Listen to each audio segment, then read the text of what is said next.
खाली मोबाइल चलेबे कि कामो कर चलबे? कहाँ काम कर जाई?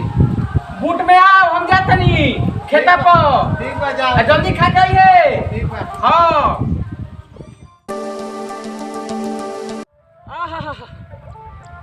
कहा तोरिया बा, एकरा के देख के हमार पुरनकी गोरिया के याद आवे लागल। मह मह मह। अब चली तनी खेत घूम ली।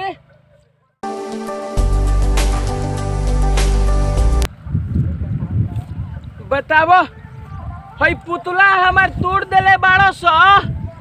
एकरा के कितना मेहनत से लगा के गोई रही। आई लइका हमार ऐसन बनेचर बाड़ो सो, एगो काम पर ध्यान नहीं खस देत। साला बसवो लेके भाग गइल बाड़ो सो। अब एकरा के काम में खड़ा कइल जाओ। आय ई तनिका गलती होता है हमारा खेत में। बेटा बदमाश है।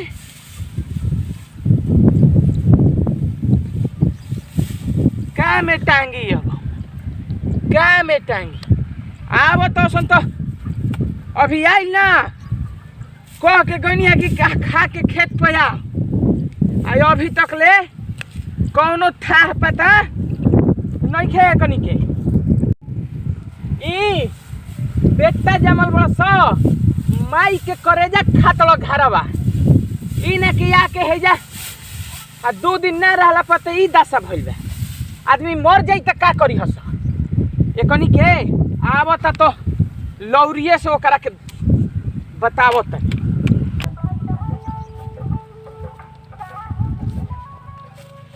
पार्टनर बूट अपने हो देखो तड़े एकदम हीरा लेखा भइल बा, हीरा लेखा। हां पार्टनर, हमरो खीबे न फर्जी तो। अरे मर्दे कैसन बात करते रे? तोरा के ना खेई मर्दे, अपन पार्टनर के ना खेम त कौन खेम रे? चल तो चल बाबूजी आइल कौन कितना मेहनत से बनैले रही एकरा के हम तो तोड़ देला सो साला कवन। ओयो कबाड़ देले बहुत सो। ओयो तोड़ के लेके भाग गइल बहुत सो। बाबूजी, ए बाबूजी, ई क्या करत हो? ई पुतालवा तूर देला हो। हम तोड़ देनी? यहां बैठ के तूर रहता। तोहनी के हम तोड़ देनी? हम ई का कइले बड़ा? 2 दिन तू ना रही, हम ना रही। आय तो हई कवन तुर ले बा? तोहनी के खेत घूमे ना आइलो तब न टूट गइल। अरे काल्हे नुई रही। कल आई रहते तो टूटीत। अरे आई नहीं पूछिया उनकर गोरी चलत पाटत रहे। केकर पाटत रहे? अरे हुनकर का तो नाम है भुलागुनी। अभी तोरा अभी बोलैनी है तो माई के करजा खाता है घरवा। आय अभी तक अभी हई टूट गइल। आ तोरा के हमरा 2 घंटा होइला भइला अभी आवत वे। पपुआ लिया के चल गुरे कि चल खेत घूमे। हमारा सही ना गुरही बाबूजी, का हुई चल गुनी तो। हां तो पपुआ लिया के गई रही नु तो जो पपुआ घर रहिए। अब घरे मत आइए, हमरा खेत में मत आओ। हां हमार ना हो तोर हो तो तोर रहित तो तोरा चिंता फिक्र ना रहित। हई टूटीत हई लसरता से सब। आय तो हम जान से तुरवा देले बनी। तो ना रही तो ना आइले घूमे तबे न टूट गइल। हम ही जाननी कैसे टूट। तारा के देखनी या बैठ के तू तुरत तड़ता हम तुर देनी। हमें का टूटला के शौक मनावत रही, बैठ के इधर रोवत रही। हम तोरा हमरा टूटनी हम ई टूटल बताओ हमें जो शौक मनावत नहीं। आय अब तू ओरे जाके आई रे बाप रे मार के तोरा के तू अपन मेहरानू लेके आल गई रो। आ तू हमरा खेत में मत आ हमरा घर के काम जो जो जो तू चल जाई कैसे कहबा तो चल जी मतिए। तो तू जो। हां जाई ना। ओ तोर खाना खोरा के सब बंद। जा तनी चल पार्टनर। चल जा रे। हां जा तो काम कर रे। अरे अबे काम खइबे रे खइबे। तोरा के अरे रुक बाबूजी, चल तनी चल गोली ना का करे के बा, का करे के बा? खाली खा के टंडैली करते रुक। ही रे तोरा के काम करे के कहा तो चल सब काम कर देबे रे। ना ना बोला ना का सोए के बा बोला। चल काम कर सो एक और लगा दी जल्दी हो जाई। के कल का बबुआ भोला सेठ के। हां जल्दी काम कर चल। अच्छा बाबूजी, सब कबार दे के बा। अच्छा ठीक बा। कबर अरे सो दे के बा घास। हां घास। हां ठीक बा। हां ना तो तोरा के मार के हम। बाबूजी अरे सुना तनी। हां हमार मेहरारुआ कहती है ना हां ए जी हां तोरा रुआ फेयर लवली ला दी ना पैसा वैसा नहीं के का कहतनी कथी फेयर लवली क्या पगली अरे फेयर लवली हां बुढ़ारी में सटिया गुलबनी का बाबूजी हाँ तोर मगी फेर लवली मंगलैया हैं जाके कह दिए अपना माई से वो मंगा ली आज हैं हम लिया के त माई ले मंगा ली तो हमारे करेजा खाई के का खाई वो अपने माई के करेजा खाओ तो माई करे से मंगाओ तारा हैं? घर बिया हमारा घर बिया हाँ तो तू चट्टल बच्चा हाँ कोसेवा मेहरा ना किन में फेयर लवली ना ले जा बूट कबार के बेचे चले के पार्टनर बाजार ना हाँ बूढ़ा का चल मार दे मेहरानू फेयर लवली मंगले बिया ई बुढ़ाऊ सटिया गुलबन का तो बूट कबार के क्या करबे तू फेयर लवली की नाम फेर लवली का हुई रे मेहरानू लगाई कहाँ लगाई कहां लगाई गाल पर लगाई और का मुंह में लगाई हाँ तब का इंद्रासन के परी बनी तब का हैं उहे विश्व सुंदरी का है तब का एकदम विश्व सुंदरी बनी हां जा रे फेरे लवलिया खाइबे का हैं फेयर लवली खाई जाला हां लगाई तो खाइबे नु अरे तो हम लगाई कि हमर मेहरारूआ लगाई ना खाली है फेर लवली खाई है ए बूट बेची है हैं जा रे तो बेचम ना संपत्ति बेच दो हां अब हमनी के जिंदगी के का बा हमनी के लगले ओरियन जा बेच के खइहा हैं चल पटर मेहरानो के सगरे जो जो फेर लवली नहीं जो ए बाबूजी जाई ना जाता नहीं बूट कबरवा के फेयर लवली किने बेच के सुन सुन चल तो पटर चल चल चल का कहतड़ काम कर तोरे के घर चल के फेयर लवली के पैसा हम दे पाका ना हां काम कर चल, तोरे के फेयर लवली के पैसा हम घरे चल के दे ठीक बा हां कब पैसा लगेला कर पैसा 120 रुपया 120 गो अरे एक नंबर लावल जी तबे नु कोनो देखी त कोई फलना के पतोहिया जाती है कातना नीमन बिया तोरा के 20 रुपया दे काम कर 20 रुपया दे दे लिया के दे दी काम कर ठीक बा हम कह देम बाबूजी किनमैला हवन हम ना लैनी हां काम कर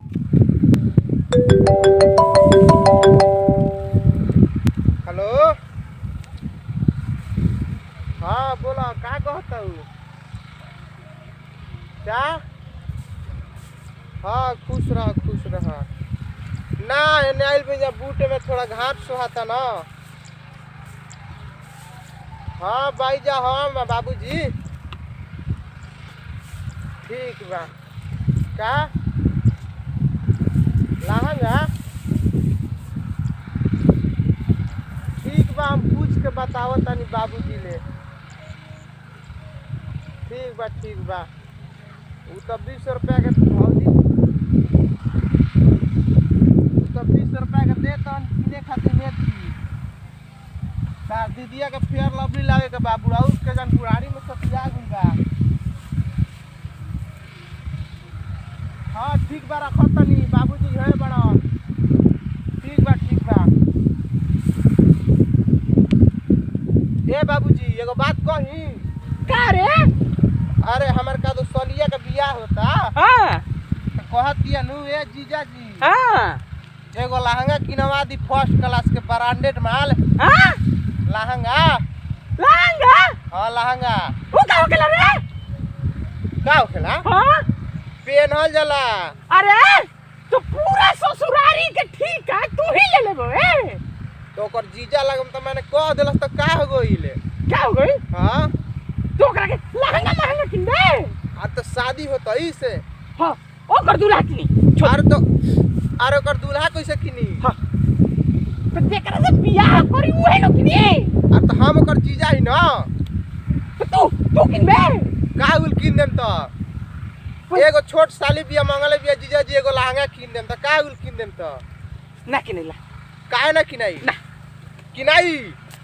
ना किनबा ना किनो किनाई कहत नु किनाई ना किनई किनाई ना तोरा का तई माई ले कह माई लहंगा नहीं खन किनत बाबूजी जो ठीक लाई की हवे तो लहंगा पहनबे आ त हमर सलिया खातिर नु हम पेन हम तो तू ससुरारी के ठीक है अरे ससुरारी में जौन मंगिया संतावन देबे आर तो देम तब नु कहियो सन कि एकर जीजावा देले बा लहंगा किन के। हां दे घर में दे दे कनिए घर में काहे खातिर? हां दे हमरो के दे दे ओकर माई दे तार तुजी बकर माई भी। हां जब उड़ाई लुला होश नहीं के, उड़ाई लुला होश नहीं के। लहंगा देता हैं ए फेर ला बली देता तो फेर ला बली अपन पतोहिए के नु देता कि देता दूसरा के कोनो गांव घर के देवे जाता। हां दे दे सब दे दे खेत बाजार सब दे दे ओ कनिए के ससुरारी वाला भइल बड़े मेहर वाला भइल बड़े हैं यार वाला बोले लहंगा कबे से कइले बड़े ई लहंगा का कहला रे ए बाबूजी लहंगा नहीं खा सुन ले कौन रे अजय केसरिया रितेश पांडे गाना नहीं खन गइले खेसरिया आ रितेश पांडे का कहला रे अरे त गाना सुनले बड़ा ना हमनी अरे के लखनऊआ लहंगा लखनऊ लहंगा हां ई कौन लखनऊ के लहंगा हले अरे जाना में कहले सन गोरी तोरे चुनरी बा लाल लाल रे गोरी चुनरी लाल लाल ई कातना के मिलेला रे अरे ज्यादा ना 52,000 के मिलेला बाबूजी ठीक बड़ा ना 52,000 हाँ ई बचवा हाँ बाबूजी रोलो नहीं के सपना हंसलो नहीं के सपना दी 52,000 कहां से सपना देख ली सही रहा अरे बाबूजी अथी भैंसिया सोचनी ना भैंसिया को ये बेच देवल जी बेच के खिना जाई साली खुश हो जाई तोर साली के खुशी के खातिर भैंस गए बेच भैंस गए बेच तू ससुरारी जाइन तबे नु मान होई 52,000 के लहंगा देबे तू हमर जीजा 52,000 का लहंगा किन के लाई 52,000 के लहंगा देबे कब का दियाई ना दियाई हम आइले कम तू जो को दिए हमर 52,000 के लहंगा ना दे भैंस बिचाई गाय बिचाई दियाई दियाई ना बिचाई ये साला कुलबुरन बेटा के चलते हम परेशान हो गइल बनी ये 52,000 के लहंगा दी फिर नगरा दी फेयर लवली के बात मत लावा हां फेयर लवली अपन पतो के देतड़ा ससुरारी में नहीं खे जाते तो 52,000 के लहंगा ससुरारी में जाई गाय भैंस जाई ओजा से आई 52,000 लेकिन जाई ना अंतानी बाबूजी हां तबे नु कहियो सन कि नतिया बाबा घर ले आइल बा 52,000 के लहंगा हां तो तबे नु राउर नाम होई बड़े बड़े हां नतिया बाबा घर ले आइल बा लहंगा 52,000 के हां नाम कमाई खातिर संपत्ति दे दियो करा के हैं हमरा नाम नहीं के कमाई के तू कमो अरे संपत्ति के देवे के कहता हैं 52,000 का लहंगा देवे संपत्ति देवे के थोड़े कहता 52,000 के लहंगा संपत्ति ना होला 52,000 का सोना के लॉय से दे दे चढ़ा के अरे खाली दुगो भैंस गाय बिचियासन हो जी भई गाय ना बिची हसो बिचाइयासन ना बिची हसो बिचाई काहे ना हो ना बिचाई देख बिगड़ुआ का ढेर बिगड़ तले बिगड़त ही हां एकदम तू बिगड़ गइल बाड़े का कहनी पहले जैसन तू नहीं खस आ कौना के बहकावा में पड़त रहे सब सामान ससुरारी तू धरत रहे भई गई कहत रहे धरे के कितना सामान ले जाके धोइले ससुरारी से धन आवेला कि जाला तू बताओ हैं तू सब सामान धो देता रे 52,000 के लहंगा तू देबे आ 52,000 के लहंगा ना दिए 52,000 के लहंगा दियाई ना दियाई हमारे एगो छोट साली बिया काहे नहीं दियाई हां तोर छोट साली बिया हां छोट साली तो जो ना होई जे रहिए ओकरे माई के माई कहिए ओकरे करे देखिए हमार करे काहे खातड़े ना दीबो ना आती लड़ाई होई हां हमरा से लड़बे हां तार लड़ो हां तो तोरा के हिस्सा बांट के अलगे क दे मलगे अलगे करबो हां अलगे करबो अरे अलगे करबो अलगे करबो बाबूजी अवन अरे मार देले के कहत एगो छोट साली बिया किना देतन त का हो जइते छोटा बाबूजी अवन से नंबर लेला प्रेम से बतिया जाला किनाई ना फिर कहत ना अभी हमारे घर में ना रही बचवा करा कि हमारे घर में ना रहियो बटवारा होई बाबूजी शांत रहो जी शांत हो जाई बाप बेटा बटवारा करबो हमर माई के दे दा जाओ ने घरे अब बटवारा होई तू हमारा में ना रहबे सबसे पहले आप लोग जितना लोग भी वीडियो देखनी ही जा अपन टीम के तरफ से हम बंगाल टाइगर प्रणाम करतनी और ये वीडियो देखनी जा कैसन बा कैसन आई तो आप लोग बताइम जा तो चली जा पूछतनी जा अपन नतिया बाबा से वीडियो में मतलब काम करके कैसन लागल है कि मैटर पे बताई जी। प्रणाम भोजपुरिया समाज के और पैर छू के गोड़ लागतनी और ई हमार बेटा के रोल के लहन बहुत अच्छा लगल बा और ओरा सब देव हम तो बहुत अच्छा लगी और हाँ एगो खास ऑफर हमनी के चैलन के खातिर कि जैसे कि जे भी लड़का लड़की अगर काम कर चाहता हमनी के टीम में तो ई नंबर पर फ़ोन करी और हमनी से बात करके और मतलब कि टीम में शामिल होके खातिर हमनी के निमंत्रण करतनी जा और स्वागत भी करतनी जा। और रोहित मौर्य इनका नाम है, नाम बता दो तनी, रोहित मौर्य। और पहिलका ही वीडियो में काम कैले बन पहिलका बार, तो इनका से पूछल जाता नहीं जा कि मतलब कि वीडियो में काम करके कैसन लागल। रोहित भैया। सभी भोजपुरिया समाज का भाई और से तहे दिल से नमस्कार है। ये नतिया बाबा ऑफिशियल कॉमेडी की ओर से ढेर सारे वीडियो देखने को मिलेगा। इस चैनल को पहले नंबर सब्सक्राइब कीजिए, बेल आइकन लाइक दबाना मत भूलिए। हमारे इस वीडियो में काम कर बहुत अच्छा लगा। इसी तरह आपको रोज़ नए नए वीडियो का प्रदर्शन करने को मिलेगा और इसी तरह अच्छे अच्छे वीडियो का एकदम भरपूर मजा और कॉमेडी का आनंद लीजिए। और हमारे धीरज भाई जौन वीडियो में साथ दिलावन होस्ट के। तो ठीक बा, जय भोजपुरी जय जवान। सब्सक्राइब करल ना भूलम जा, लाइक भी। हाँ नतिया बाबा तो हतम रहत खड़ा।